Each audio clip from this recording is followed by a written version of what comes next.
देश का कल्याण होने वाला है। भारत की छवि पहले काफी आहत हुई, देश के अंदर वातावरण को विषाक्त जरूर करेगी, भारत की छवि को अंतर्राष्ट्रीय स्तर पर खराब भी जरूर करेगी। भारत की छवि को अपने देश से माफी मांगनी चाहिए। दुनिया के अंदर देश की छवि को खराब करने का कुत्सित कार्य किया था, उस समय विपक्ष ने देश का वातावरण खराब करने का प्रयास किया था। जब भी देश के अंदर कोई महत्वपूर्ण कार्यक्रम होता है, सबसे महत्वपूर्ण स्तंभ देश का संसद है, हम देश के सामने रखते हैं, देश के खिलाफ साजिशें रची जाती हैं, दुर्भाग्यपूर्ण है। सौगंध मुझे इस मिट्टी की, मैं देश नहीं मिटने दूंगा। नमस्कार, मैं हूं प्रज्ञा मिश्रा और आप देख रहे हैं प्रज्ञा का पन्ना।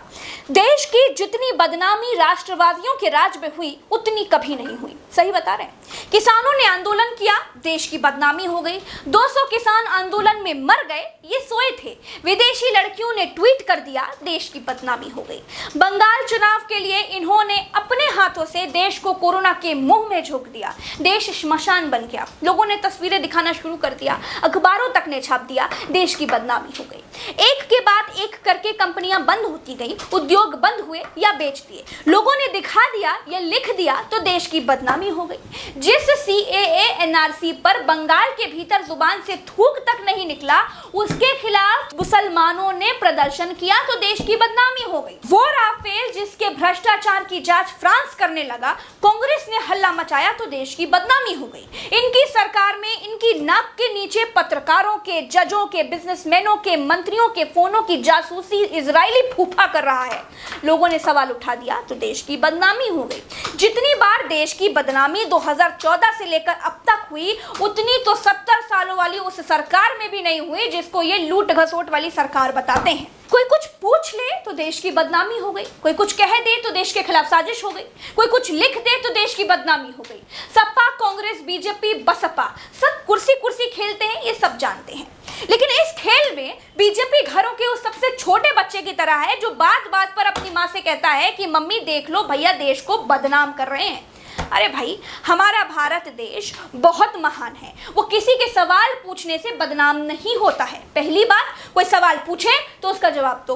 नहीं जवाब दे सकते हैं तो सीधा कह दीजिए कि नहीं बता पाएंगे, जो बिगाड़ना है बिगाड़ लो। लेकिन देश के पल्लू के पीछे मत छिपो, क्योंकि हमारे महान भारत देश का संविधान, यहाँ का लोकतंत्र सवाल करने, आवाज उठाने, बात कहने, बात सुनने, सहयोग करने की आजादी देता है। स्वतंत्रता की भावना से भरा हुआ है हमारे देश का लोकतंत्र। देश का लोकतंत्र चुनी हुई सरकारों को जवाबदेही के लिए बाध्य करता है। देश की ही तो बात है कि देश के लिए विपक्ष पूछ रहा है कि इजरायली सॉफ्टवेयर ने हमारे देश के लोगों की जासूसी क्यों कर दी। देश के लिए ही पूछा जा रहा है कि आपने नहीं कराई तो जांच करवाइए। अगर हुई ही नहीं है तो वैसे ही पहले की तरह सीधा साधा बता दीजिए कि ना कोई सीमा में घुसा ना कोई आया। वैसे ही सीधा साधा बताइए कि ऑक्सीजन की कमी से कोई मरा ही नहीं। लोकतंत्र के इस मंदिर में भगवानों से भक्त और विपक्ष दोनों जानना चाहते हैं कि केवल गजोदर चचा और गुजरात वाली मीरा मौसी के बीच हुई जो फोन पर बातचीत थी, उसको सुनने वाला इजराइल कौन होता है।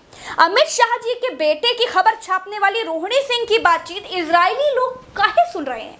हमारे जजों की फोन रिकॉर्डिंग इजरायली लॉ के स्टूडेंट सुनकर क्या लॉ की पढ़ाई कर रहे हैं क्या। भारत के पत्रकार और मंत्री भगवान बुद्ध तो है नहीं कि उनकी फोन रिकॉर्डिंग सुनकर इजरायलियों को बड़ा ब्रह्म ज्ञान प्राप्त हो जाएगा। अगर ये सब आपकी जानकारी में नहीं है तो देश की सुरक्षा के साथ बहुत बड़ा खिलवाड़ है। बीजेपी कहती है कि एक भी ऐसा सबूत नहीं है जो बीजेपी को और बीजेपी सरकार को फोन जासूसी वाले मामले में जोड़ता हो। भारत में कानूनन फोन टैपिंग होती है, बस इतनी सी बात है। बीजेपी सरकार को कहना चाहिए कि जिन जिन के फोन में पेगासस से जासूसी हुई है, सब लोग अपना अपना फोन जमा करवाइए, हम इसकी फॉरेंसिक जांच कराएंगे, या फिर तुम सब लोग अपने अपने फोन की जांच करवाओ। अगर जासूसी हुई है तो चिल्लाओ, वरना जेल में डाल देंगे। झूठ बोलोगे तो जेल जाओगे।